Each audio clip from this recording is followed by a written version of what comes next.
Film शुरू होती है और हम कॉनर नाम के एक छोटे लड़के को देखते हैं जो अपने घर में आराम से सो रहा होता है। पर तभी उसे एहसास हुआ कि मेरे घर के बाहर एक बहुत बड़ा पेड़ है जिसकी उस तरफ एक चर्च है। अचानक जोरदार हवाएं चलना शुरू हो गई। चर्च में दरारें पड़ने लगी, वो टूटने लगता है और देखते ही देखते जमीन में धंसने लगा। चर्च के पास एक औरत खड़ी थी जो उसके साथ ही नीचे जाने लगी। कॉनर ने उसका हाथ पकड़ लिया और उसे बचाने की कोशिश कर रहा था। साथ साथ वो रो भी रहा होता है, पर कॉनर उन्हें बचा नहीं पाता और वो नीचे गिर जाती है। अब अचानक घबरा कर उसकी आंख खुल गई, यानी वो बस सपना देख रहा था। पर कॉनर को यकीन नहीं आ रहा था कि ये सपना देखा मैंने, क्योंकि वो बिल्कुल सच लग रहा था। अब सुबह हो गई थी। कॉनर उठता है और स्कूल जाने के लिए तैयार होता है। हमें पता चला कि वो अपनी बीमार माँ के साथ रहता है जिनकी हालत बहुत खराब है, इसलिए कॉनर को ही घर के सारे काम करने पड़ते हैं। जिसके बाद वो स्कूल चला गया। अब स्कूल में एक बुली लड़का था जो अक्सर कॉनर को परेशान किया करता था, पर वो बेचारा हमेशा की तरह आज भी उसे नजरअंदाज करके घर आ जाता। शाम को कॉनर अपनी माँ के साथ टाइम गुजार रहा होता है और ये उसके दादा के प्रोजेक्टर पर पुरानी मूवी देखने लगते हैं जिसमें कोई इंसान एक टावर से नीचे गिर रहा है। ये देख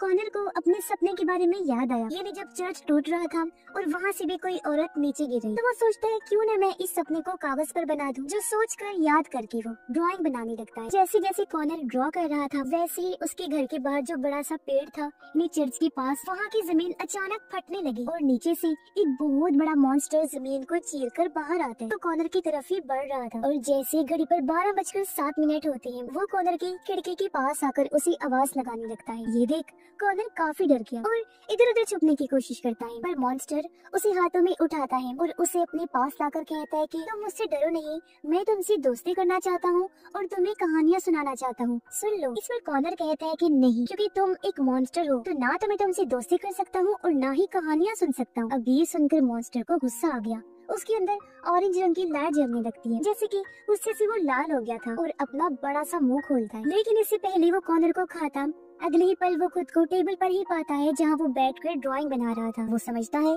कि ये मेरा ख्याल होगा और क्योंकि काफी डरा हुआ था इसीलिए अपनी मॉम के पास जाकर सोता है। अगले दिन कॉनर जब स्कूल जा रहा था तो उसकी नजर उसी बड़े से पेड़ पर गई। वो पेड़ को बड़े गौर से देखने लगा और वहाँ से स्कूल के लिए चला जाता है। स्कूल से वापस जब वो घर आया तो वो अपनी नानी को घर में देखता है, पर उन्हें यहाँ पाकर वो ज्यादा खुश नहीं था। कॉनर की नानी उसे अपने साथ उनके घर चलने का कहती है, पर वो साफ साफ मना कर देता है, जिस बात को लेकर दोनों की बहस हो। कॉनर सोने के लिए चला गया, पर तभी उसे फिर से चर्च टूटने का सपना आता है और वो एक बार फिर से घबरा कर नींद से जाग जाता है। उसने जब टाइम देखा तो आज भी 12:07 ही हो रही थी, जहाँ एक बार फिर पेड़ के पास वाली जमीन फाड़कर वो मॉन्स्टर बाहर आया और कॉनर के पास आकर खड़ा हो गया। इस बार मॉन्स्टर उसे डायरेक्ट हाथों में नहीं पकड़ता बल्कि प्यार से अपने टहनियों में पकड़ता है और गुस्सा होने की बजाय उसे रिक्वेस्ट करके कहता है कि प्लीज मुझे दोस्ती ना सही पर कहानियाँ तो सुन लो। जहाँ इस बार कॉनर भी आराम से उसकी कहानियाँ सुनने को तैयार हो गया और तब मॉन्स्टर उसे राजा रानी और उनके बच्चों की कहानियाँ सुनाता है। काफी सालों पहले राजा रानी और उनके बच्चे एक बड़े से महल में रहा करते थे। वो बहुत आलीशान जिंदगी गुजार रहे थे और बहुत खुश। और एक दिन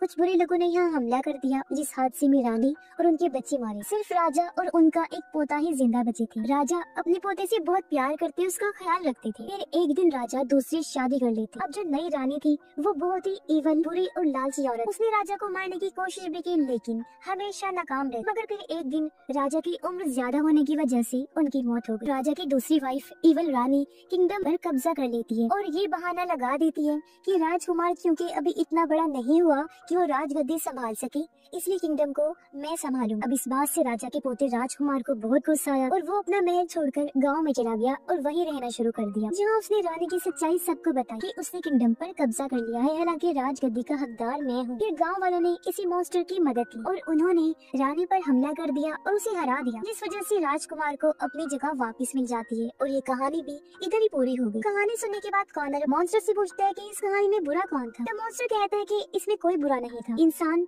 अपने कामों की वजह से अच्छा या बुरा बनता है। अब ये इंसान पर है कि वो कौन सा रास्ता चुनता है, अच्छाई का या फिर बुराई का। कॉनर मॉन्स्टर से कहता है कि मैं अपनी नानी के साथ नहीं रहना चाहता, मैं क्या करूं, कैसे बचूं उनसे। इस पर मॉन्स्टर कहता है कि तुम्हारी नानी से तुम्हें कोई मसला नहीं बल्कि तुम्हें किसी और से बचने की जरूरत है। अब यहीं पर मॉन्स्टर का टाइम खत्म हुआ और वो वापस चला जाता है, जबकि कॉनर भी अपने घर आ गया। अगले दिन स्कूल से लौटने के बाद कॉनर देखता है कि उसकी माँ की हालत काफी खराब है। वो उसे बताती है कि बेटा, मेरा जो इलाज हो रहा है वो मुझ पर काम नहीं कर रहा, तो नए इलाज के लिए मुझे अब हॉस्पिटल में ही दाखिल होना पड़ेगा। जो सुनकर कॉनर को बहुत दुख होता है। आगे उसकी मॉम बताती है कि बेटा, जब मैं नहीं रहूंगी तो तुम्हें अपनी नानी के साथ ही रहना होगा, और हाँ बेटा, उन्हें तंग मत करना और उनकी हर बात मानना। अब अपनी मॉम की बात मानकर वो राजी हो गया और अपनी नानी के साथ उनके घर रहने चला जाता है। दरवाजे की बेल बजी। उसने जब जाकर चेक किया तो उसके डैड आए थे, जिन्हें देखकर वो काफी खुश हो गया और उनके साथ घूमने पार्क में चला जाता है। जब वो खाना खाने गई तो कॉनर अपने डैड को कहता है, पापा, मैं आपके साथ ही रहना चाहता हूँ, ना कि नानी के साथ। इस पर उसके डैड कहते हैं, बेटा, मैं तुम्हें अपने साथ रखूंगा, पर अभी नहीं। मेरा भी दिल चाह रहा है कि तुम्हें ले चलूं, पर हालात अभी काफी खराब है। फिलहाल के लिए तुम्हें अपनी नानी के साथ ही रहना होगा। और फिर वो कॉनर को नानी के घर के बाहर छोड़ देती है और दुखी होकर वो भी अंदर चला जाता है। अब आज रात भी जैसे ही 12:07 होते हैं तो मॉन्स्टर फिर से कॉनर से मिलने आया और उसे दूसरी कहानी सुनाता है कि काफी सालों पहले एक गाँव में एक फादर रहा करते थे। अब वही एक डॉक्टर हकीम भी था, जो जड़ी बूटियों से दवाइयाँ बनाया करता था और उसके इलाज से कोई भी बीमारी ठीक हो सकती। एक दिन डॉक्टर एक जादुई पेड़ के पास गया ताकि उस पेड़ की जड़ी बूटियां वो ले सके दवाई बनाने के लिए, पर फादर भी वहाँ आते हैं और उसे कोई भी चीज पेड़ से लेने से मना कर देती है, जिस वजह से डॉक्टर को ऐसे खाली हाथ वापस लौटना पड़ता है। पर एक दिन फादर की दो बेटियां बहुत ज्यादा बीमार हो गई और उन पर किसी भी इलाज का कोई असर नहीं हो रहा था। इसीलिए फादर उसे डॉक्टर के पास गए और उसे काफी गिड़गिड़ा कर कहते हैं कि प्लीज मेरी मदद करो, उसी पेड़ से दवाई बनाकर मेरे बच्चों को दो ताकि उनकी बीमारी भी ठीक हो सके जो किसी इलाज से नहीं हो रही। पर डॉक्टर फादर को मना कर देती है कि सॉरी, इसमें मैं आपकी मदद नहीं कर सकता, क्योंकि फादर की वजह से कई सारे लोगों की मौत हुई। और फिर हम देखते हैं कि यही मॉन्स्टर उस फादर का पूरा घर तोड़ रहा होता है। साथ में खड़ा कॉनर भी ये देखकर उस घर को तोड़ने लगता है, पर अगले ही पल वो खुद को घर में पाता है और देखता है कि गुस्से में उसने फादर का घर नहीं तोड़ा, बल्कि अपने नाना और नानी का सारा सामान ही तोड़ दिया है। अब कुछ टाइम के बाद नानी घर आई, वो भी कॉनर की ये हरकत देख लेती है। वो हैरान तो होती है, पर उस पर ना गुस्सा करती है और ना ही सजा देती है, क्योंकि उन्हें भी इस बात का एहसास था कि कॉनर एक बहुत ही मुश्किल टाइम से गुजर रहा है, जहाँ उसे पता है कि मेरी माँ को जानलेवा बीमारी है और वो ज्यादा टाइम तक जिंदा नहीं रहने वाली, उसे छोड़कर हमेशा के लिए चली जाएंगी। अब अगले दिन कॉनर हॉस्पिटल में अपनी मॉम से मिलने गया। वो देखता है कि माँ की हालत और ज्यादा खराब हो गई है। तब उसकी मॉम बताती है कि बेटा, ये नया इलाज भी मुझ पर असर नहीं कर रहा, जिस वजह से कॉनर बहुत दुखी हो जाता है। और जब रात को मॉन्स्टर उससे मिलने आया तो कॉनर उसे कहता है कि प्लीज मेरी माँ को ठीक कर दो, पर मॉन्स्टर कहता है कि सॉरी, लेकिन इसमें मैं तुम्हारी कोई मदद नहीं कर सकता। तब दुखी होकर वो अपने घर वापस आ जाता है। अगले दिन कॉनर जब स्कूल गया तो वही बुली लड़का उसे कहता है कि आइंदा के बाद वो कॉनर को परेशान नहीं करेगा। इसलिए नहीं कि वो सुधर गया है, बल्कि इसलिए क्योंकि कॉनर ज्यादा नजर नहीं आता, हालांकि वो तो स्कूल आया करता था। अब आज दोपहर को मॉन्स्टर स्कूल आ जाता है, जो सिर्फ कॉनर को ही नजर आ रहा था। मॉन्स्टर अब उसे एक इनविजिबल आदमी की कहानी सुनाता है। इनविजिबल यानी कि जो होता तो है पर वो दिखाई नहीं देता। मॉन्स्टर कहता है कि वो इनविजिबल इसलिए नहीं था कि वो गायब था, नजर नहीं आता था, बल्कि वो इसलिए था क्योंकि लोगों ने उसे नजरअंदाज करके अनदेखा कर दिया था। अब ये सुनकर कॉनर को बुढ़े लड़के की बात याद आती है कि अब कॉनर स्कूल में ज्यादा नजर नहीं आता। वो सोचता है कि इसका मतलब उसने मुझे अनदेखा कर दिया। ये सोच उसे गुस्सा आ गया और वो बुढ़े लड़के पर हमला करके उसे मारने लगता है। ये चीज भी उसने मॉन्स्टर की मदद से की। बुढ़े लड़के को काफी चोटें आती हैं, इतनी कि उसे हॉस्पिटल दाखिल करवा दिया जाता है। पर इस हादसे के बाद स्कूल के सारे बच्चे कॉनर को जानने लगे। भागकर उसी पेड़ के पास है, यानी मॉन्स्टर के पास, और उसे बुलाकर कहता है कि मेरे सामने आओ, मेरी मदद करो, मेरी माँ को ठीक करो, क्योंकि मैं जानता हूँ कि तुम ऐसा कर सकते हो। अगले ही पल मॉन्स्टर वहाँ पर आ जाता है और वो कॉनर को कहता है कि मैं तुम्हें ठीक करने आया था, तुम्हारी माँ को मैं ठीक नहीं कर सकता। ये सुनकर कॉनर को गुस्सा आ गया। मॉन्स्टर उसे कहता है कि ये सब जो मैं कर रहा हूँ तुम्हारे लिए जरूरी है और मैं कोई भी ऐसी चीज नहीं कर सकता जिससे तुम्हारी माँ ठीक हो सके। अब कॉनर जोर से चीखने और चिल्लाने लगता है। तब मॉन्स्टर उसके सामने उसके सपने को लाकर दिखाता है, यानी कि तेज हवाएं चलने लगी और देखते ही देखते चर्च टूटकर नीचे धंसने लगता है। अब चर्च के पास जो औरत खड़ी थी जो फिसल कर गिरने लगती है, वो कॉनर की मॉम ही थी। कॉनर उन्हें बचाने के लिए भागा, उनका हाथ पकड़ लेता है, ऊपर खींचने की कोशिश करता है मगर बच नहीं पाता, क्योंकि तभी उसकी मॉम फिसलने की वजह से मारी जाती। ये देखकर कॉनर दुखी तो हुआ पर काफी हैरान भी रह जाता है। तभी उसके पास मॉन्स्टर आया और कहता है कॉनर अब अगली कहानी तुम सुनाओ। अब पहले तो कॉनर कुछ नहीं बोलता, चुप रहता है, पर जब मॉन्स्टर उस पर गुस्सा करने लगा तो वो अपनी कहानी सुनाने लगता है। वो बताता है कि मैंने हमेशा अपनी माँ को दर्द में देखा है, मैं उनसे बहुत प्यार करता हूँ तो उनकी तकलीफ मुझसे देखी नहीं जाती। मैं हमेशा गौर से दुआ करता था कि वो मेरी माँ के दर्द को कम कर दे और मुझे उम्मीद थी कि वो ठीक हो जाएंगे। अब मॉन्स्टर उसे कहता है पर तुम्हें अपनी माँ की ऐसी हालत को कबूल करना होगा। कॉनर कहता है कि नहीं कर सकता, क्योंकि हर एक सपने में मैं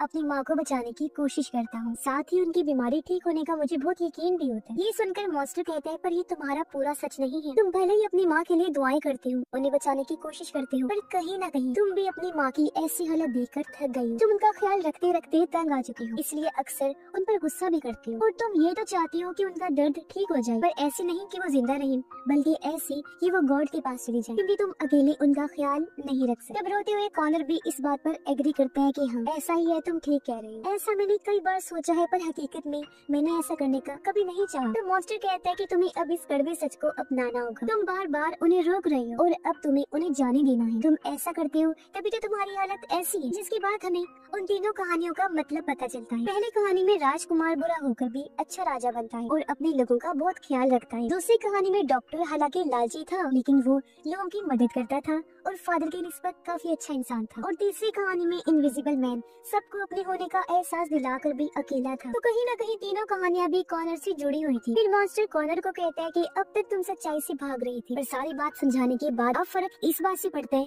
कि तुम सच्चाई को कितनी जल्दी कबूल करती हो। अब इन सारी बातों से कॉनर भी काफी परेशान हो जाता है, इसलिए रात के टाइम वो वहीं सो जाता है। रात को नानी उसे ढूंढते हुए पेड़ के पास आ गई। उसे वहाँ सोया हुआ पाकर वो कॉनर को जगाती है और उसे लेकर हॉस्पिटल जाती है, जहाँ इन दोनों के बीच का रिश्ता भी अच्छा होने लगता है। कॉनर अपनी नानी के साथ घुलने मिलने लगा था। फिर जब ये हॉस्पिटल पहुँचे तो कॉनर अपनी माँ को आखिरी बार मिलता है, उन्हें अच्छे से गुड बाय कहता है, जिसके बाद वो इस दुनिया को छोड़ के चली जाती है। फिर काफी दिन के बाद जब चीजें नॉर्मल हुई तो उसकी नानी कॉनर को उसकी मॉम का पुराना कमरा दिखाती है, जो अब उन्होंने कॉनर के लिए रेडी करवा दिया था। वो जब कमरे में गया तो उसे अपनी माँ की पुरानी डायरी मिलती है, जिसमें उन तीनों कहानियों की ड्राइंग बनी हुई थी। और तो और उसकी माँ ने इस मॉन्स्टर की ड्राइंग भी बनाई हुई, यानी जब वो छोटी बच्ची थी तो उन्हें भी ये मॉन्स्टर दिखाई दिया करता था और वो उसके कंधे पर बैठी हुई। अब यहाँ से हमें पता चलता है कि पूरी मूवी में कॉनर को जो मॉन्स्टर दिखाई दिया करता था वो बस उसकी इमेजिनेशंस थी, यानी उसका ख्याल जो सिर्फ कॉनर के दिमाग में चला करता था और किसी को भी दिखाई नहीं दिया करता था, क्योंकि असली दुनिया में वो था ही नहीं। और वो मॉन्स्टर उसकी इमेजिनेशंस में आकर उसे उसकी माँ की मौत के बारे में